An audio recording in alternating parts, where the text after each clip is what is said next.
Hey aspirants, I Ayushi welcome you all to Magnet Brains IIT JEE and NEET channel। आज मैं आपके लिए लेकर आई हूँ सॉलिड स्टेट का ही एक सब टॉपिक मैग्नेटिक प्रॉपर्टीज, जिनमें हम जानेंगे सॉलिड्स की मैग्नेटिक प्रॉपर्टीज के बारे में।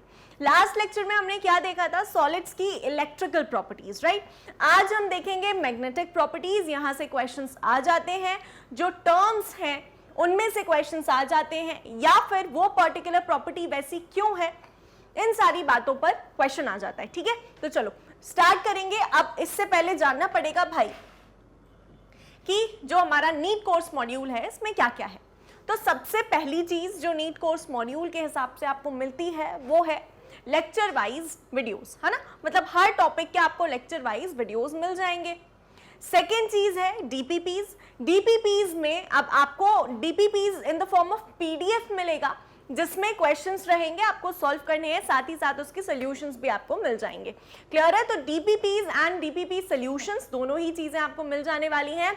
लेकिन कॉन्सेप्ट के बाद आपको ये प्रैक्टिस में रखना है अपनी कि इन चीजों को सॉल्व करें। देखो यार, NEET exam it is all about practice, it is all about questions. आपने जितना ज्यादा अच्छे से कॉन्सेप्ट एप्लीकेशन पार्ट पर वर्क कर लिया, उतना आपका काम बन जाएगा। ठीक है, तो इस चीज को मिस नहीं करेंगे। बाकी अगली चीज होती है practice questions, chapter wise MCQs, previous year question videos, ये सारी चीजें आपको मिल जाएंगी। Doubt solving sessions regularly time रहेंगे, जिसमें हम आपसे इंटरैक्ट करेंगे, आप अपनी चीजें हम तक पहुंचा सकते हो। क्लियर है? फिर we have weekly test paper chapter wise, guidance about paper pattern, stress management, या फिर आपका जो एनटीए कंडक्टिंग बॉडी है उसने कोई ऑफिशियल नोटिफिकेशन जारी किया है, तो वो बातें। ठीक है, चलो chapter wise one shot revision भी आपके नीट कोर्स मॉड्यूल का पार्ट है, तो ये सारी चीजें मिलती हैं, आपको पता है किस सीक्वेंस में चीजें आपको मिलती हैं। क्लियर है? चलो ओके। बाकी अगर कोई भी चीज एक्सेस करनी है, किसी भी चीज में परेशानी है, तो सीधे magnetbrains.com पर आप जाएंगे और आप अपना कोर्स सेलेक्ट करेंगे, जिसका डिस्क्रिप्शन मैंने वीडियो के एंड में दिया है। चलिए अब स्टार्ट करेंगे प्रॉपर्टीज ऑफ सॉलिड्स में भाई मैग्नेटिक प्रॉपर्टीज। क्लियर है? देखो, मैग्नेटिक प्रॉपर्टीज किसी भी मटेरियल की होती क्यों है, क्या रीजन है ये मैग्नेटिज्म का, क्या कोई बता सकता है? चलो कमेंट बॉक्स में मुझे बताओ कि मैग्नेटिज्म किस वजह से है। लाइक कोई भी सॉलिड अगर मैग्नेटिक प्रॉपर्टी या मैग्नेटिज्म एग्जिबिट कर रहा है तो उसका क्या रीजन होगा। चलिए देखें यहाँ पर, the observable magnetic properties of materials are due to magnetic moments associated with individual electrons. Electrons की बात आ गई है यहाँ पर, क्या कि अगर किसी भी सब्सटेंस में, किसी भी मटेरियल में मैग्नेटिक प्रॉपर्टी अगर हमें देखने को मिल रही है, तो वो सिर्फ और सिर्फ उसके मैग्नेटिक मोमेंट की वजह से है, जो कि इलेक्ट्रॉन्स के साथ एसोसिएटेड है। ठीक है, एक इलेक्ट्रॉन की मैग्नेटिक मोमेंट क्यों होती है, या वो कुछ नेट मैग्नेटिक मोमेंट क्यों शो करता है, इसके दो रीजंस हैं। देखो, electron in an atom is associated with a magnetic moment that originates from two sources। दो sources हैं इस चीज के। अब वो क्या reasons हैं? देखो, magnetic moment due to orbital motion of electron around the nucleus। एक तो जब वो न्यूक्लियस के अराउंड अपनी ऑर्बिट में मोशन कर रहा होता है, इलेक्ट्रॉन घूम रहा है ना न्यूक्लियस के अराउंड, तो magnetic moment due to orbital motion of an electron around the nucleus, a moving electron may be considered to be a small current generating a small magnetic field। आपको पता है कि current carrying conductor produces a magnetic field around it। ठीक है, तो same चीज यहां पर भी है कि सिंस ये जो इलेक्ट्रॉन है ये अपनी ऑर्बिट में मूव कर रहा है, तो इसके साथ कुछ हद तक कोई ना कोई मैग्नेटिक मोमेंट और एसोसिएटेड है। ठीक है, चलिए अब a moving electron may be considered to be a small current generating small magnetic field। It has magnetic moment along its axis of rotation। जिस एक्सिस पर ये रोटेशन कर रहा है या रोटेट कर रहा है, उसी एक्सिस के अलोंग इसके साथ या इसके साथ एक एसोसिएटेड मैग्नेटिक मोमेंट भी है। एक बात तो ये हुई। दूसरी बात क्या भाई कि magnetic moment due to electron spin along the spin axis. मतलब अब देखो, एक तो वो रोटेशन कर रहा है न्यूक्लियस के अराउंड, लेकिन उसकी जो स्पिन होगी, इलेक्ट्रॉन की जो इंडिविजुअल स्पिन होगी, वो भी एक डिफाइनिंग प्रॉपर्टी है। ठीक है, देखो, magnetic moment due to electron spin along the spin axis, fundamental और natural unit of magnetic moment also called as angular momentum quantum number of an electron is the Bohr magneton। Magnetic moment हम major किस में करते हैं भाई? Bohr magneton के terms में हम मैग्नेटिक मोमेंट मेजर करते हैं। ठीक है, क्लियर है? चलिए देखेंगे यहाँ पर फिर से एक और बार कि ये जो इलेक्ट्रॉन है ये अपनी ही एक्सिस में रोटेट कर रहा है, पहली चीज। दूसरी चीज, इसकी जो इंडिविजुअल स्पिन है, ये दोनों चीजें किसे कंट्रीब्यूट कर रही हैं भाई? डाइपोल मोमेंट या मैग्नेटिक मोमेंट। डाइपोल मोमेंट हम किसके केस में बोलते थे? जब हम इलेक्ट्रिकल प्रॉपर्टीज पढ़ रहे थे। यहां पर मैग्नेटिक मोमेंट बोलेंगे। ठीक है, यहां पर क्या बोलेंगे? Magnetic moment. इलेक्ट्रिक के केस में, इलेक्ट्रिकल प्रॉपर्टीज के केस में हमने डाइपोल स्टडी किए थे कि डाइपोल्स ओरिजिनेट हो रहे थे जब इलेक्ट्रिक फील्ड अप्लाई कर रहे थे। यहां पर हमें देखना है कि जो मैग्नेटिक मोमेंट है इसका क्या रीजन है।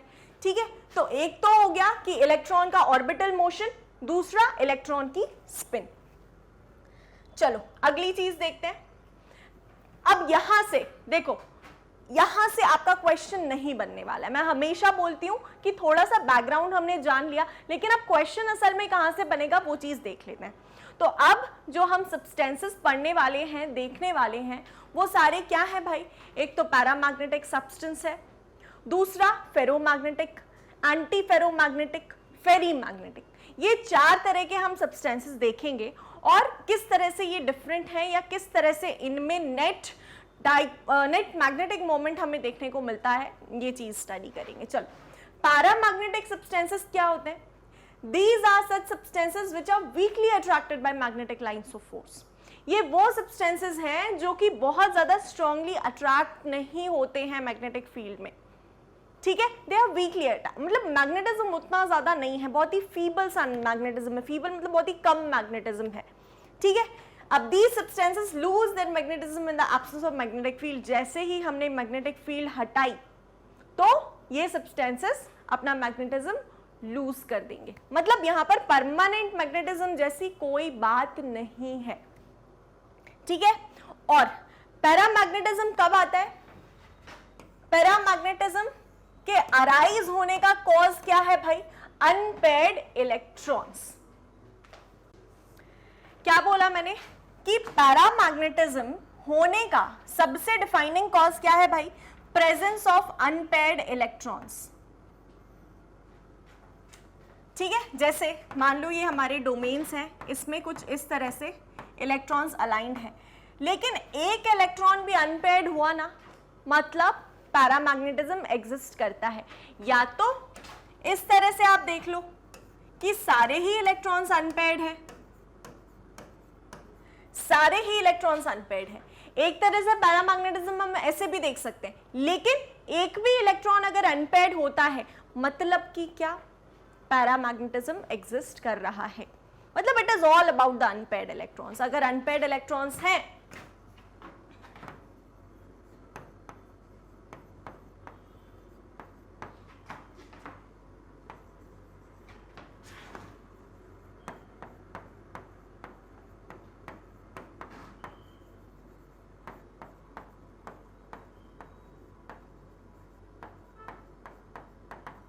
ठीक है, unpaired electrons are responsible for paramagnetism.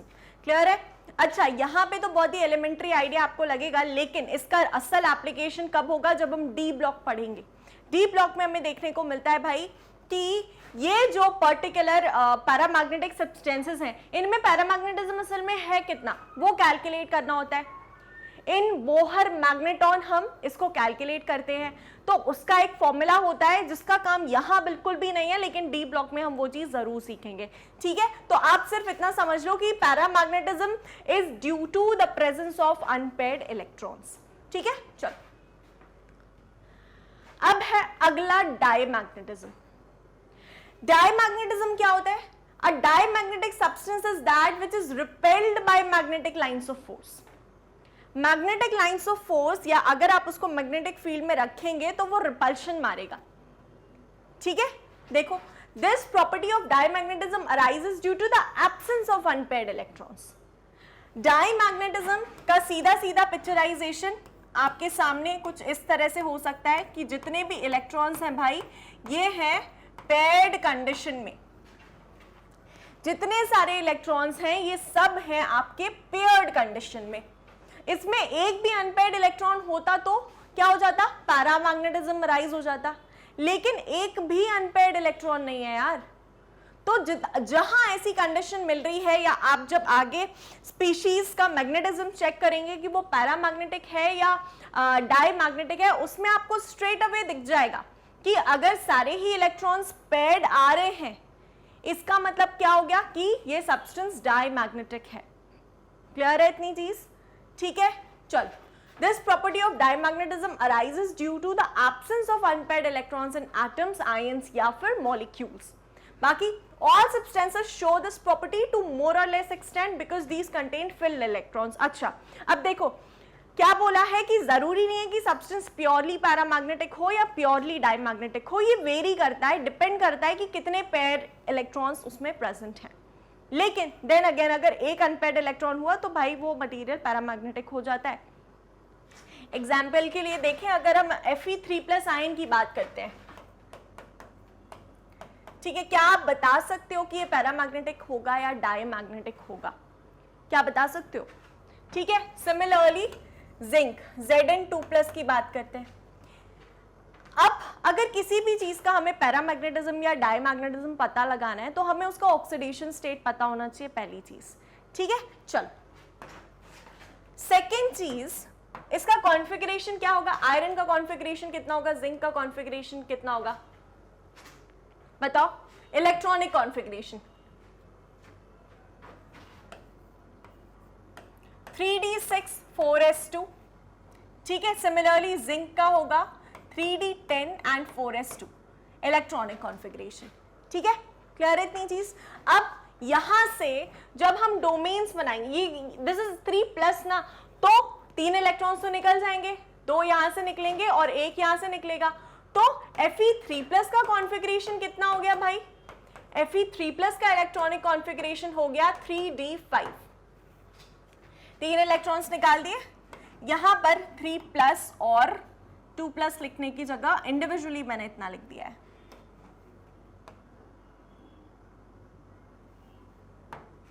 ठीक है। ये Fe का कॉन्फ़िगरेशन है, ये जिंक का कॉन्फ़िगरेशन है। Fe3+ का अगर देखना है कि क्या वो डायमैग्नेटिक है या पैरामैग्नेटिक है, तो किस तरह से देखते हैं? सी, सिमिलरली जिंक की बात आती है तो जिंक के केस में भाई 2+ लिया था, जिंक 2+ आयन का कॉन्फ़िगरेशन कितना होगा? ये 2 इलेक्ट्रॉन्स निकल जाएंगे तो इट विल बी 3d10, है ना। अब d5 कॉन्फ़िगरेशन कैसा होता है भाई? d5 तो ऐसा होता है ना, 1 2 3 4 और 5, ऐसे ही होता है। सिमिलरली D10 की अगर हम बात करें तो D10 के केस में क्या हो जाएगा? 1 2 3 4 5 6 7 8 9 10, इस तरह से। पहले सिंगल इलेक्ट्रॉन्स फिल करेंगे, बाद में पेयरिंग करेंगे, ठीक है। तो D5 और D10 कॉन्फ़िगरेशन हमारे सामने। अब इससे क्या पता चल रहा है भाई कि Zn2+ का क्या है मैग्नेटिक कैरेक्टर? सारे अनपेयर्ड दिख रहे हैं क्या? नहीं, सारे पेयर्ड हैं। तो जब ऐसी कंडीशन आती है ना कि सारे पेयर्ड हैं, तो सब्सटेंस होता है डायमैग्नेटिक। क्या होता है भाई? डायमैग्नेटिक। सिमिलरली जब अनपेयर्ड इलेक्ट्रॉन्स हमें सारे ही अनपेयर्ड दिख रहे हैं, तो यहां पर क्या हो जाएगा? पैरामैग्नेटिक। क्या हो जाएगा? पैरामैग्नेटिक। अब सिमिलरली आप मुझे कमेंट बॉक्स में बताएंगे कि कोबाल्ट 3+ का, ठीक है, सिमिलरली क्रोमियम 2+, इनका क्या आएगा पैरामैग्नेटिज्म, या सॉरी इनका क्या आएगा मैग्नेटिज्म? डायमैग्नेटिक है, पैरामैग्नेटिक है, क्या है? क्लियर है? चलो जल्दी से सॉल्व करके बताएंगे, आपको इसके लिए पता होना चाहिए इनका इलेक्ट्रॉनिक कॉन्फ़िगरेशन, ठीक है? चलो आगे देखते हैं। प्रॉपर्टीज ऑफ सॉलिड्स में फेरोमैग्नेटिक सब्सटेंस आता है तीसरी प्रॉपर्टी के अंडर। फेरोमैग्नेटिक सब्सटेंसेस क्या होते हैं भाई? These are such substances which are strongly attracted by magnetic lines of force. Ferromagnetic या फेरो इलेक्ट्रिक जहां भी बात आती है ना, मतलब कि स्ट्रॉन्ग अट्रैक्शन है, या फिर इनका जो भी डाइपोल्स का अलाइनमेंट, अगर फेरो इलेक्ट्रिक की बात करेंगे या फेरोमैग्नेटिक की बात करते हैं तो क्या बोलेंगे कि they are strongly attracted. Ferroelectric में क्या था कि पहले से ही क्या प्रेजेंट थे? डाइपोल्स प्रेजेंट थे। इवन इफ इलेक्ट्रिक फील्ड नहीं अप्लाई करी है, उसके बावजूद भी परमानेंट अलाइनमेंट ऑफ डाइपोल्स थी उसमें। यहां पर जब फेरोमैग्नेटिक सब्सटेंसेस की बात आती है तो ये वो सब्सटेंसेस होते हैं जो स्ट्रांगली अट्रैक्ट होते हैं मैग्नेटिक फील्ड में।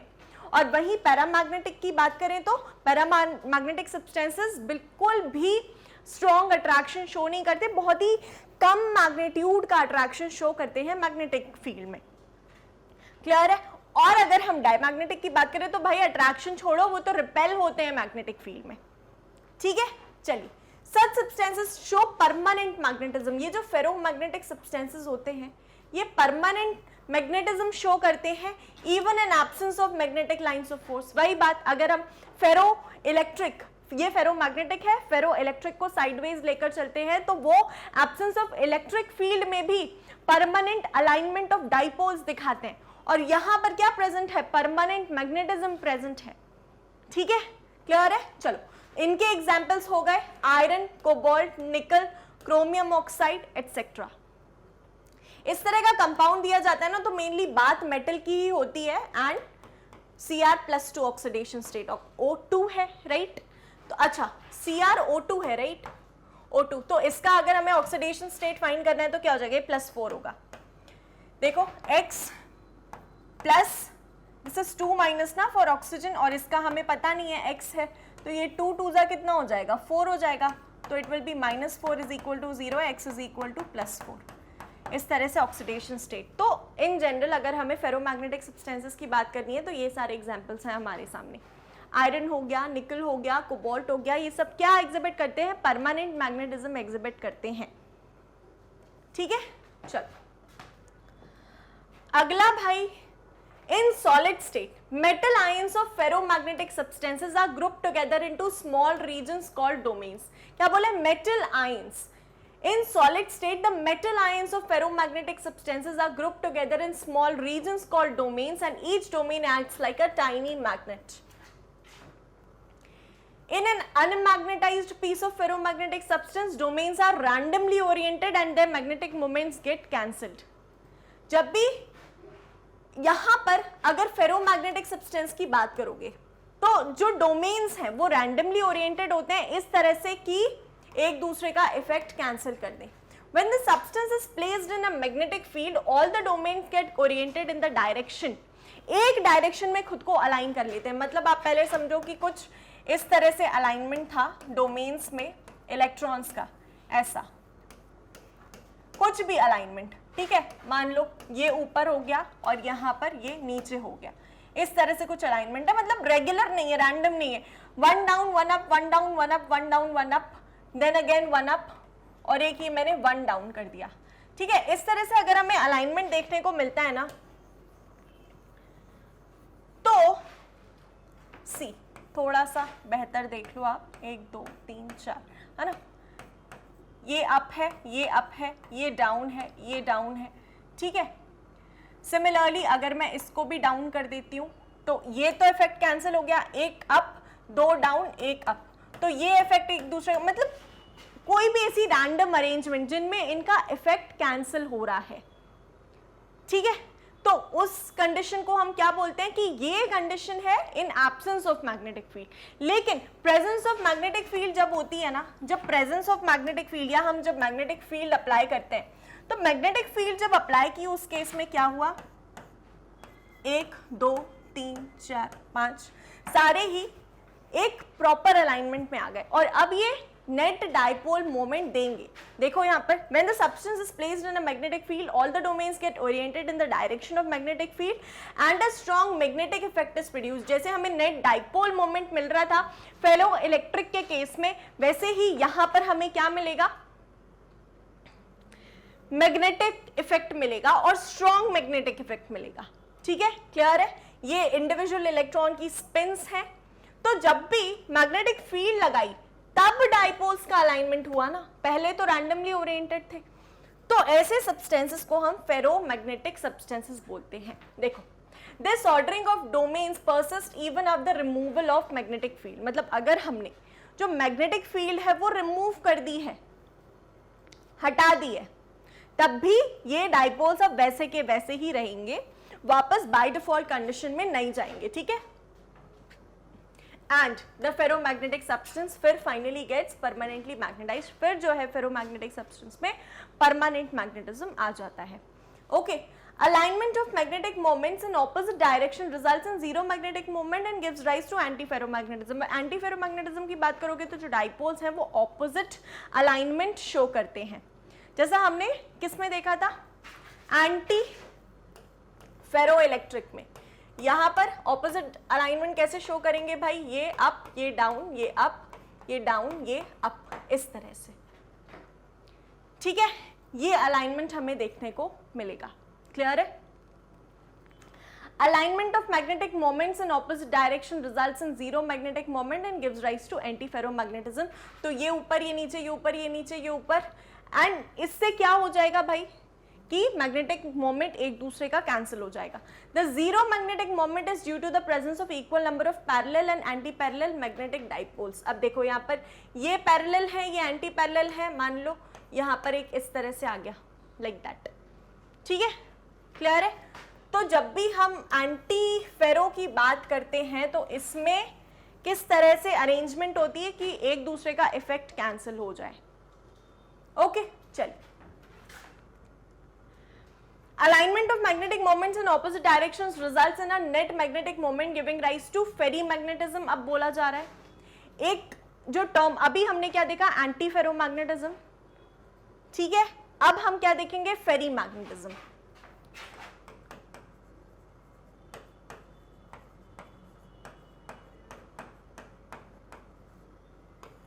फेरीमैग्नेटिज्म के केस में क्या देखने को मिलता है कि alignment of magnetic moments in opposite direction results in a magnetic moment giving rise to ferrimagnetism। फेरीमैग्नेटिज्म के केस में कुछ इस तरह की अलाइनमेंट होती है।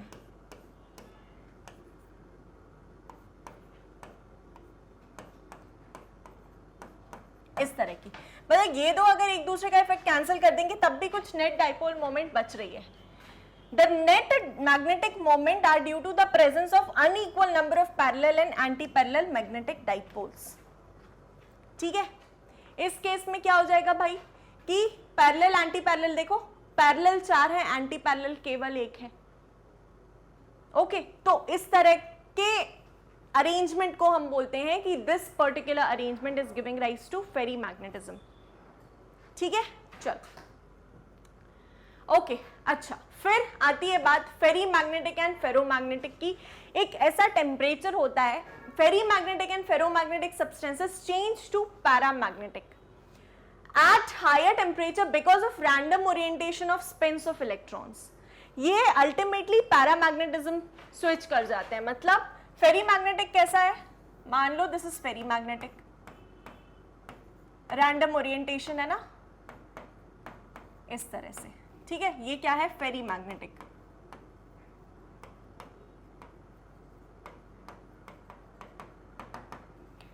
ओके, ये है हमारा फेरीमैग्नेटिक। अब फेरोमैग्नेटिक कैसा था, ठीक है, after the application of magnetic field, है ना, मैग्नेटिक फील्ड के एप्लीकेशन के बाद ऐसा होता है। फेरीमैग्नेटिक का तो ठीक है, चलो पहले हम फेरोमैग्नेटिक देख लेते हैं विदाउट मैग्नेटिक फील्ड। फेरोमैग्नेटिक भाई ये है विदाउट मैग्नेटिक फील्ड, मतलब हर कुछ ओरिएंटेशन। इस तरह का कुछ इफेक्ट है फेरोमैग्नेटिक के केस में। Magnetic field absent, okay. अब यही मैग्नेटिक फील्ड अगर प्रेजेंट होगी तो इस केस में फिर हमें फेरोमैग्नेटिक जो है ये कैसे चेंज हो जाएगा, ये फिर अपने आप को रैंडमली अलाइन करने की जगह प्रॉपरली अलाइन कर लेगा इस तरह से, ठीक है। इस तरह से अलाइनमेंट हो गया तो फिर क्या पता चला कि ferrimagnetic and ferromagnetic substances change to paramagnetic at higher temperature because of random orientation of spins of electrons. मतलब जो इलेक्ट्रॉन्स हैं वो एक दूसरे अपने आप को कुछ इस तरह से अलाइन कर लेते हैं कि वो पैरामैग्नेटिज्म शो करने लगे। तो एक आध इलेक्ट्रॉन अनपेयर्ड हो जाता है, लाइक अनपेयर्ड तो प्रेजेंट है ही साथ ओरिएंटेशन की भी बात है। Each ferromagnetic substance has a characteristic temperature above which no ferromagnetism is observed। मतलब वो ferromagnetic substance फिर पैरामैग्नेटिज्म शो करने लगता है और इस टेम्परेचर को हम बोलते हैं क्यूरीज टेम्परेचर। क्या बोलते हैं भाई? क्यूरीज टेम्परेचर, ठीक है। तो फेरोमैग्नेटिक सब्सटेंस क्या बोला है? Each ferromagnetic substance is a characteristic temperature. मतलब हर एक फेरोमैग्नेटिक सब्सटेंस का एक डिफाइंड टेम्परेचर होगा above which no ferromagnetism is observed। कोई फेरोमैग्नेटिज्म नहीं देखा जाता है, ठीक है। कोई फेरोमैग्नेटिज्म ऑब्जर्व नहीं होता है। इस टेम्परेचर को हम क्या बोलते हैं? क्यूरीज टेम्परेचर बोलते हैं।